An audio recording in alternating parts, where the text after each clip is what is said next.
Bonjour, Kevin de Vitalité. Aujourd'hui, je voulais parler d'une affaire qui s'en vient très bientôt, ou ce qui est déjà arrivé, c'est la neige s'en vient. Alors, on va être obligé de pelleter.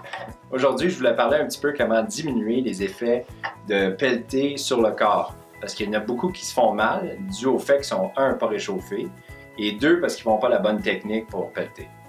Fait que pour commencer, c'est sûr que, comme n'importe quel exercice, parce que pelleter, ça serait pareil comme un exercice, il faut absolument se réchauffer. Il ne faut pas se réveiller puis aller dehors dans le froid puis aller pelleter tout de suite. On est plus, il y a des chances qu'on va se faire blesser dans ces cas-là. Alors, pour se réchauffer, les choses les plus faciles, c'est de faire un squat sans poids et vraiment de faire des mouvements. Tu peux faire une dizaine de quinzaine de répétitions pour aller réchauffer les jambes, les fesses et le dos. On pourrait aussi faire des rotations pour aller exercer un petit peu les muscles qui vont être exercés pendant l'activité de pelletage. Fait qu'on peut faire des rotations où est-ce qu'on va aller chercher plus la rotation du tronc en tenant les muscles du ventre. Après ce réchauffement-là, on pourrait combiner les mouvements pour faire un squat avec une rotation pour aller chercher plus d'effort au niveau du corps. Après ça, là c'est la technique. Ce que les gens font beaucoup, c'est qu'ils ont de la misère à pelleter parce qu'ils font un mouvement qui vient juste du dos.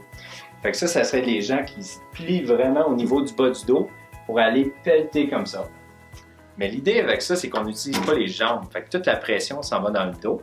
Et c'est là que les gens vont avoir le plus de misère avec des hernies discales et des entorses lombaires.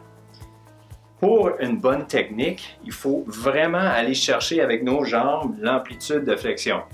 Fait qu'il faut aller chercher la neige en pliant les jambes et en se levant, on utilise le ventre et les jambes pour pousser la neige vers le rebord. Fait que c'est bien important de tourner aussi le pied vers la direction où ce qu'on envoie la neige pour pas aller tordre la hanche et le dos. C'est sûr que ça, c'est les bons réchauffements et les bonnes techniques pour t'aider avec le pelletage. Mais si par hasard vous vous blessez, n'hésitez pas à nous appeler ou nous contacter chez Vitalité. Pour avoir plus d'informations, vous pouvez aussi regarder à notre site web vitalitéthérapie.ca et ça nous ferait plaisir de vous servir.